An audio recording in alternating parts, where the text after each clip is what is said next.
Let's bring in our panel now. Katie Wolf, morning's host on Mix in Darwin, and Caroline Di Russo, host of the Royal Report here on Sky. And for the purposes of this next discussion, should point out you're the president of the Western Australian Liberal Party, Caroline. Thanks both for joining us. I've got to ask you about this thing from Dominic Perrottet, Caroline, because it impacts on our whole perception of what a Liberal Party is supposed to stand for. The latest giveaway in the New South Wales election, $400 of taxpayers' money into a bank account for every child below 10 and every kid born after that, and then topped up every year if the parents match it. I mean, isn't this just big government sticking their hand into the piggy bank, every piggy bank in the state? So, Chris, and in the interest of self-preservation, the following views are mine and not those of any division of the Liberal Party. Look, to be honest, I'm a little bit on the fence about this one. And you know me well enough to know I really am a small government Liberal. I would prefer them as much out of my business as humanly possible. The one thing that I do like about this policy is that it encourages people to save. Because we unfortunately don't have very much of that culture in Australia. We are not savers. That's why a lot of our infrastructure investment comes from overseas, from other countries which are savers. So for me, anything which encourages families to save and teaches kids early on in life about the importance of saving, I do like that idea. Whether this is the best way to go about it or not, you know, Look, I think it is probably a little too heavily government influenced, and it will ultimately end up being a fair bit of money over time. But interestingly, there was a report a little while back, I couldn't find it today, but I remember seeing a report on it that if we invested at birth something like $6,000 in every Australian child, and that went into an index fund, that would be enough for them to retire on. So I do like the idea of this investing and saving and thinking about the future. I think we probably just need to refine the way we do it. Well, we might as well just get rid of private enterprise then, Katie, right? And then the government just look after everything for us. They can just put all the money, tell us how much, they can send the food around when we need it. They can decide what we eat, how much we save, where we live. I mean, it's just getting ridiculous.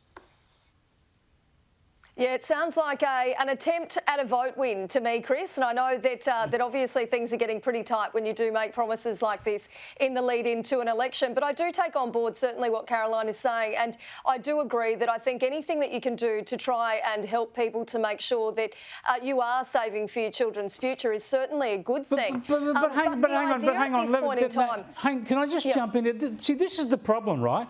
You know, it's not the government's job to teach people to save. That's people's jobs to work out what they're going to do with their life and teach their children to save and think about saving themselves. It's not the government's job to demand what kind of energy we have or how much we save or what food we eat or what car we buy or what sports we play. But they're trying to stick their bloody nose in all of this, and all of it with taxpayers' money.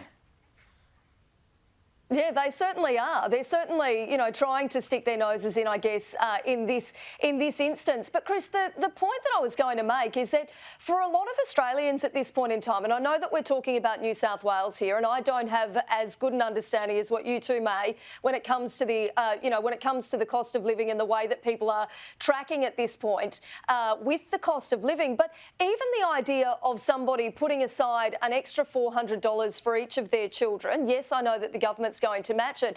There are a lot of Australians at this point who are not in a situation where they're even able to do that. Exactly. So I understand that this is a vote winner, but there, you know, like for my family, for example, $400 throughout the year, it can assist with the children's education, it can assist with their sports fees. There's a whole raft of other things that it can obviously assist with. And I'm in a very fortunate situation where I am earning a good wage. There are a lot of people out there that are really struggling right now. Yeah, no, you're dead right. This will be middle-class welfare because people who really need the help won't be able to afford to put away $400 for each kid. I just can't believe we're seeing this. Let's go to an issue, though, Caroline, where I think we'll agree, and that is energy prices. And, Chris Bowen is trying to tell us that power prices won't go up by as much as they were going to in the budget. But this is the same guy who said last year they're going to go down by $275. And today he was again out there talking, I think it was last night actually, talking about his plans for renewable energy apparently going to be the saviour. Have a look. This task is encapsulated by the concept of the energy trilemma, the imperative of affordability, security and emissions reduction. The good news is that the answer to each of these questions, these challenges, is the same: the transition to the cheapest form of energy available, renewable energy. There he goes. That was Chris Bowen actually earlier this evening, Caroline. But that is a recipe for just more of the same, isn't it? Well, Chris Bowen doesn't have any credibility on really this issue or any other. The fact that we may be paying less than whatever other theoretical amount we could have been paying doesn't interest the everyday person. They're just going to see their bills go up. If they've never actually paid that maximum, then they're not going to see the bill go down. So this whole kind of sleight of hand just doesn't really work, and it's not going to wash with the average person because they're still going to see prices go up. And the fact of the matter is, and the bit that people just don't seem to talk about, is that the cap is on wholesale prices and not retail prices. So it depends on a whole heap of other things. And this is why the idea of price caps on gas was just ridiculous, really, to begin with. Yeah, Katie, there are two aspects of this, really. The one that really worries me, the one that I talk about every day, is what this is doing to the country. We are killing ourselves, self-harm, by making energy so expensive in this country. But surely now, politically, if power prices continue to go up, then Chris Bowen and Albanese are just finished because they've promised the opposite for so long. Well, it's going to hurt, and it's going to hurt really badly politically, because it's not just the cost of power prices, but it's everything that we've already spoken about. You know, it's the cost of living, your cost of petrol, your cost of your food. For the average Australian, the cost of living right now is incredibly hard.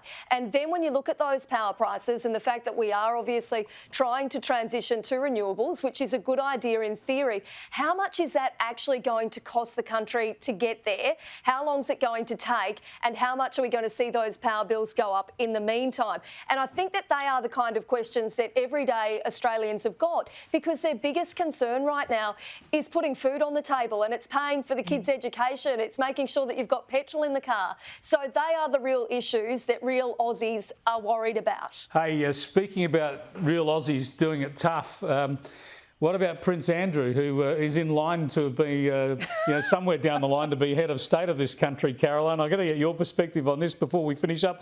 He's now playing the victim card. Apparently he didn't get an inheritance from the Queen and he's crying poor. Is there anybody in the world shedding a tear for Prince Andrew? No one, Chris. And look, I always appreciate that you're an avid royal follower. And not only didn't he receive an inheritance, he's living off the Privy Purse, which Charles has the sign-off for. So I spoke about it on the show last night. He has a healing guru at a cost of £32,000 a year, which he obviously thought was, an absolute must-have. And Charles said, yeah, nah, buddy, you're not having it. They are the gift that keep giving, as you like to. I'm glad you remind people about my Republican leanings, Caroline. I appreciate your time. Thanks for joining us, Katie.